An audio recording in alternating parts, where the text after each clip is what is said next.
Minneapolis is the latest U.S. city to erupt after the Trump administration launched what it called the largest immigration enforcement operation ever carried out. In Minneapolis, Minnesota, January 7th, 2026, 37-year-old Renee Nicole Good, a mother, poet, writer, and neighbor, was shot and killed by U.S. Immigration and Customs Enforcement, ICE, a ICE agent during a federal immigration enforcement operation, as they want to call it on the news. She wasn't even a detainee. She was a U.S. citizen, and the shooting happened as she was trying to drive away from a scene where ICE agents had surrounded her vehicle. And federal officials have the audacity to say that this agent acted in self-defense, and even going as far to say that she tried to ram them, while there are literal videos and eyewitness accounts that dispute this whole narrative, showing her car, one, moving slowly, and two, not even striking this ICE agent. Accused the woman of an act of domestic terrorism.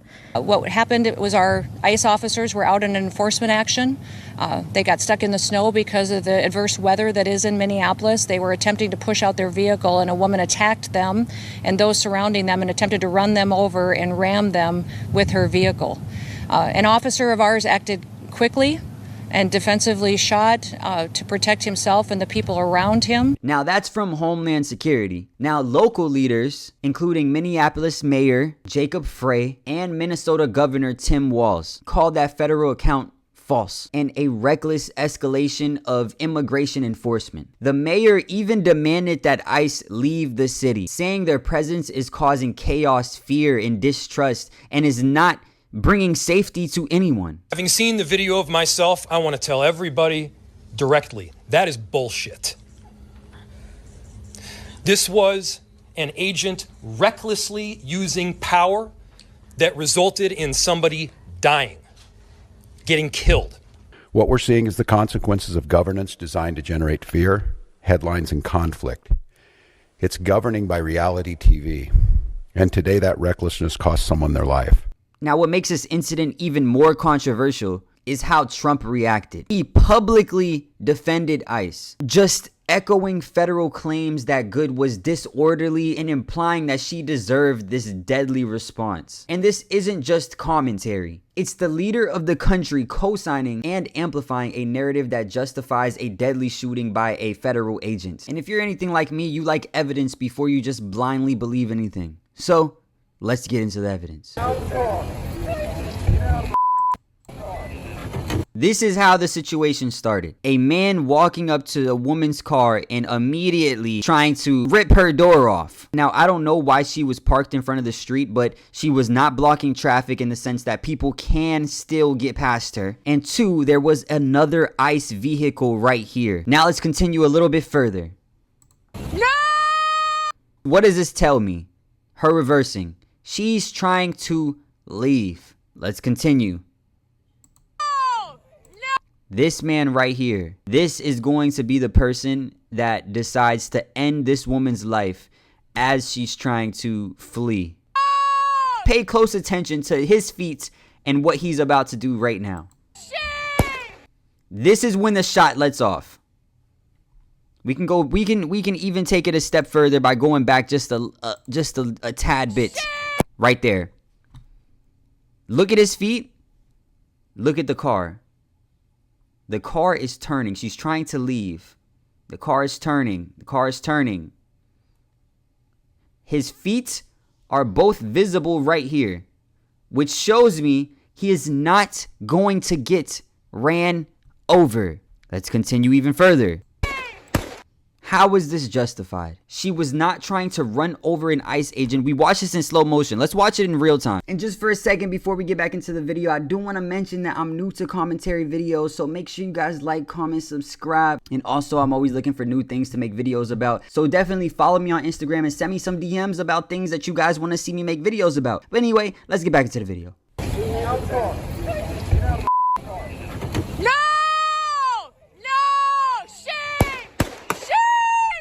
This isn't the actions of a man that thinks he's about to get ran over. This is the actions of a man that is ready and very willing to kill a person over nothing. People are mentioning, oh, the bullet is in the front, as if you can't shoot through a windshield at an angle. But anyway, moving past that, what about the second and third bullet? He was no longer in front of the vehicle. Fired off a shot immediately. Didn't even interact with the woman. The woman just died to a person that never even got to hear her voice. And we're calling that justice? Second shot, point blank, right in her face. And this isn't a misuse of force. He is point blank and just shot her through her window, point blank, as she was driving past him. Third time.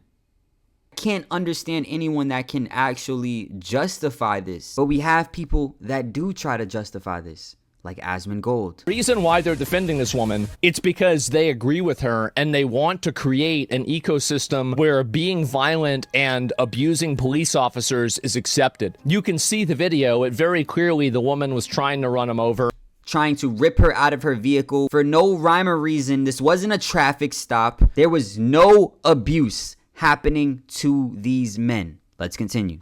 She wasn't complying with the police and they shot her. They don't show this angle for a reason because it paints. Not complying with the police doesn't mean that you should be killed. Let's continue. A much more gray picture. And you can see there's a person, keep in mind, there is a third officer at this car. This shows it best. Yeah, there it is. The guy was in front of the car. Jesus, okay. And he's smiling. And he is smiling while watching this video. Regardless of that, she is reversing to get away from the agent at her window. I'm not even sure she saw the agent step in front of her. So let's keep that in mind also. However, let's still continue.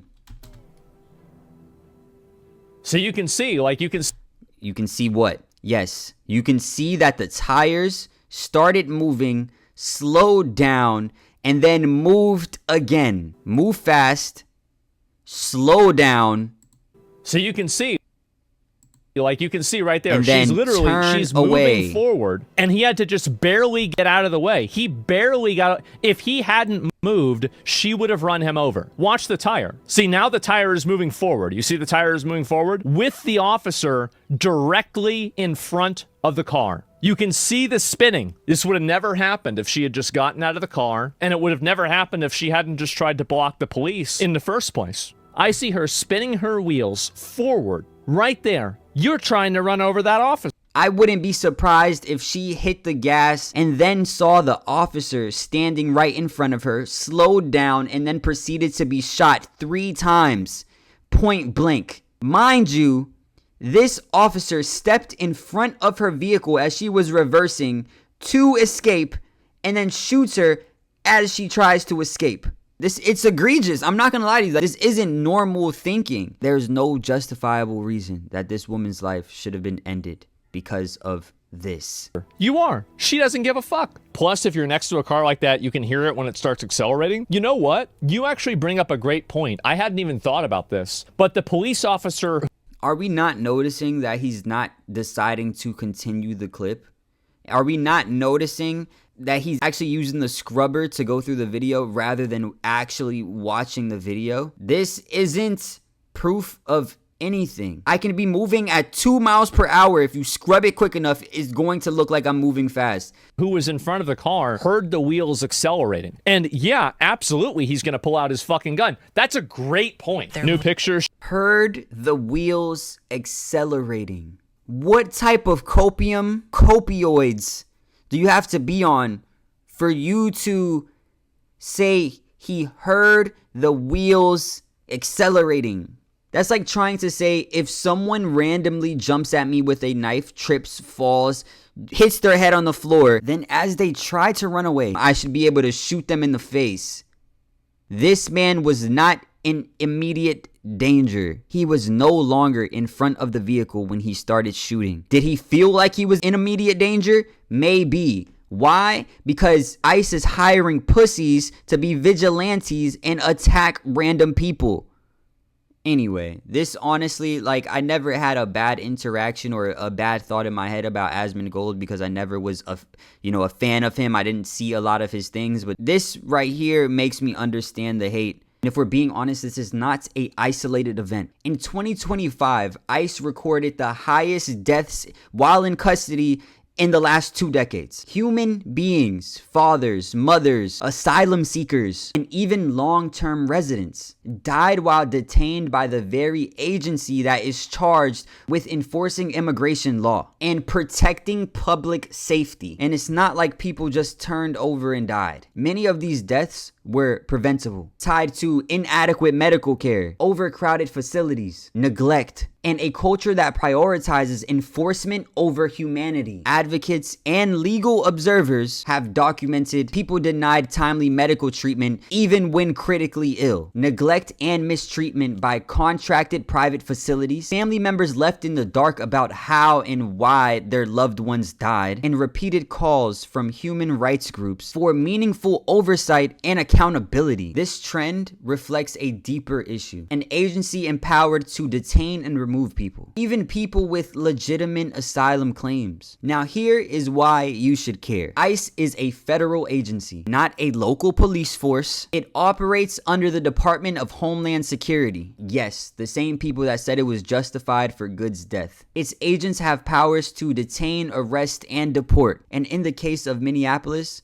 to use deadly force against even American citizens. When the same administration running those operations publicly validate them, even in the face of conflict and evidence, we have to ask hard questions about power, accountability, and even justice. What checks are in place to prevent abuse? Who investigates when ICE kills somebody outside of custody? Why do leaders defend actions that communities and local leaders condemn? And how many more deaths will it take before real oversight happens? Trump decided to go on a massive hire spree, going as far as offering $50,000 as a signing bonus. There is a reason that nobody wants to work for them, and for the people that are joining, they are trading their morals for money. People in Minneapolis and across the country have been demanding accountability because at its core, it's not just immigration policy. It's about human dignity, transparent justice, safeguarding lives, whether someone was born here or came here seeking safety. And it's about holding powerful institutions accountable when they overstep and harm people, especially when the highest officials in the government publicly back them. Let me know what you guys think. Make sure you guys like, comment, subscribe, hit that notification bell. And if nobody told you today, I love you. Peace.